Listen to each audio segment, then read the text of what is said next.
Il est essentiel de faire attention à la façon dont nous manipulons la nourriture si nous voulons protéger nos familles des aliments qui pourraient être contaminés par des bactéries comme la listériose, la salmonelle et le E. coli, ainsi que par des virus ou des parasites.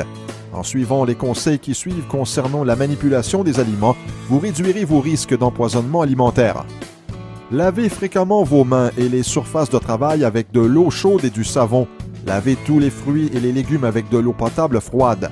Utilisez un thermomètre à aliments numérique lorsque vous faites la cuisson afin de vous assurer que les aliments ont atteint une température interne sécuritaire. Comme les temps de cuisson peuvent varier, téléchargez un guide comme le tableau des températures internes de cuisson que vous trouverez sur le site de Santé Canada. Séparez toujours les aliments crus comme la viande, la volaille et les œufs des aliments cuits et prêts à manger comme les fruits et les légumes. Réfrigérez toujours les aliments et les restes de table rapidement à une température de 4 degrés Celsius ou moins.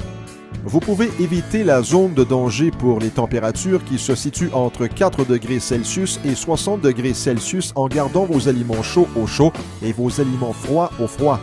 Les bactéries peuvent contaminer des aliments laissés à ces températures en aussi peu que 2 heures. Même si n'importe qui peut être malade après avoir mangé des aliments mal cuits ou manipulés de la mauvaise façon, certains groupes de personnes sont plus à risque de souffrir d'une maladie d'origine alimentaire si elles consomment un morceau de viande crue ou qui n'est pas cuit suffisamment comme un steak tartare ou un steak très saignant. Lorsque nous vieillissons, notre système immunitaire a plus de difficultés à combattre les bactéries nocives. Même si la plupart des gens se remettent complètement d'une maladie d'origine alimentaire, les personnes âgées peuvent souffrir plus souvent de certaines complications graves à long terme comme l'insuffisance rénale et l'anémie. C'est pourquoi elles doivent faire preuve de prudence. Durant la grossesse, la mère et le bébé sont plus susceptibles aux maladies d'origine alimentaire à cause de tous les changements qui surviennent dans le corps de la mère, y compris l'affaiblissement du système immunitaire. L'alimentation et la nutrition sont des facteurs de base essentiels pour assurer la santé du bébé.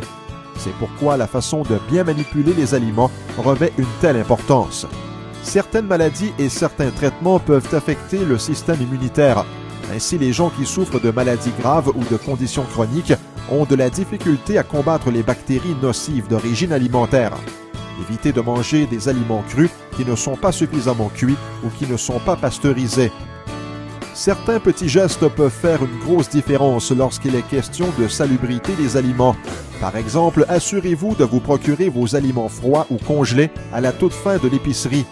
Lavez souvent vos sacs d'épicerie réutilisables, surtout ceux que vous utilisez pour transporter les aliments crus. Finalement, ne vous fiez jamais à votre nez, à vos yeux ou à vos papilles pour évaluer la salubrité d'un aliment. Si vous doutez, jetez-le.